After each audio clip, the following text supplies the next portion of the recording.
The Inner City event was started by Factory Supremo, Tony Wilson, and his partner, Yvette Livesey.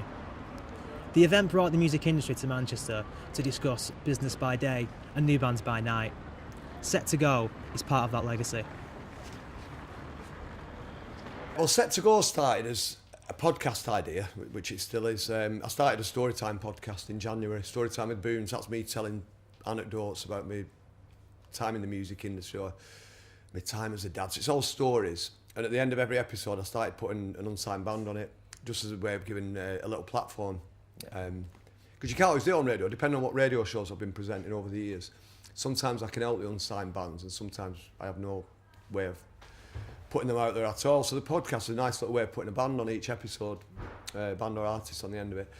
And then I got inundated with people saying, can we come onto your podcast? Or this is our new music. So I decided to start a separate one, which is just like 12 unsigned tracks every 2 or 3 weeks. We're sort of getting them out at the moment. That's the plan. Tony Wilson set up the Inner City music event back in the early 90s. Yeah.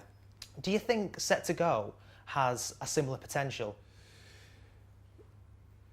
I think Set2Go, it's a bit of a blank canvas really in terms of what it could become. But it depends how much time I can put into it really.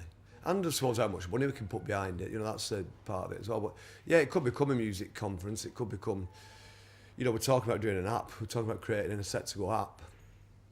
I'm going to give me ideas all the way, But the idea being that it's the definitive thing to have in your phone or your device if you're an unsigned musician, or if you're, if you're a musician looking for a band, if you're a band looking for a bass player, if you're looking for equipment, if you're looking to sell equipment, if you're an agent looking for bands to represent or a manager, Set2Go could be the app that you need, So we're starting to look at that at the moment.